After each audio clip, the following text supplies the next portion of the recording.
And despite calls and petitions to cancel JNF-U.S. Conference for Israel has kicked off in Denver, Colorado, albeit with tight private and police security.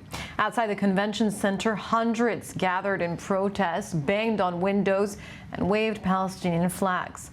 Protests are planned to continue throughout the weekend up until Sunday, when the conference wraps up. This year's summit is focusing on reconstruction of Israeli communities near the Gaza border, which were destroyed on October 7th. I24 News senior correspondent Mike Wagenheim was there and filed this report. Ladies and gentlemen, please welcome. It's one of the largest Jewish organizational gatherings post-October 7th.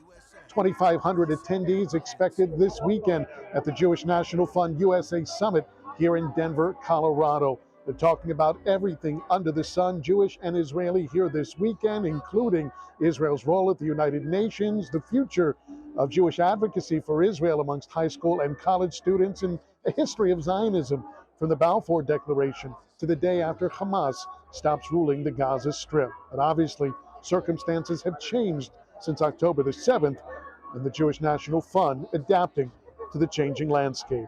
The summit before October 1st was about Zionism and Zionists standing up for the land and people of Israel.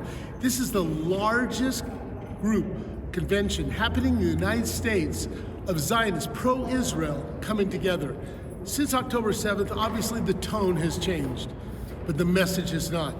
The message is still the message of us standing tall for the land and for the people of Israel during this time, yesterday, today, and forever.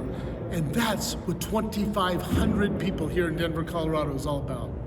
While the message may remain the same, the tone has certainly changed as a result of October the 7th. In fact, one of those killed in the massacre by Hamas would have been here tonight, if not for that fateful day. When I said to Ophir, because I met with him all the time, he's a dear friend, so Ophir, why are you waiting for the conference? He says, I wanted to be with family. Well, this is the family. So we're going to have with Vered, we're going to have with Doron, they're going to join the family, we're going to have an empty chair there for Ophir. Those kind of tones change for us because we have to remember. But I have to tell you, if Ophir was here today, he would be telling us we got to think of tomorrow. And this is what the Jewish National Fund USA does.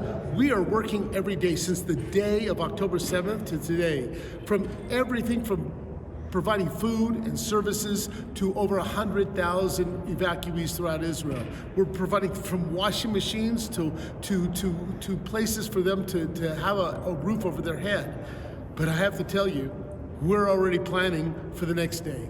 We have a campaign, Livnot Biachad, to build together, where we're going to be talking about rebuilding the Israel envelope to the envy of all of Israel. It's going to be the place where millions of people are going to want to visit, go to, move to, because we believe tomorrow and we're stronger today and we'll be twice as strong tomorrow. In addition to a changing agenda here at the summit this weekend, the Jewish National Fund USA's agenda as an organization also changing as a result of October the 7th. They say they'll be dedicating more resources to building back up the decimated Gaza envelope.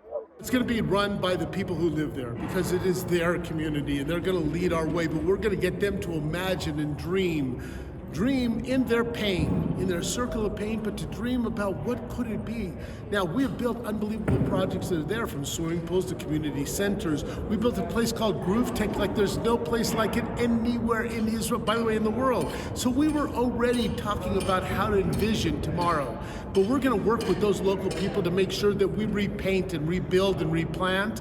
And then we're going to look at signature projects. We're going to build a sports center there that's going to have a top track and field and a soccer and lacrosse field with 1,000 people seating. And you say, why? Well, maybe exhibition games at first for top soccer professional teams. For sure, the entire region and the children and everybody to play. But mark my words, Israel envelope, the Israel Cup, may be going to their professional team someday.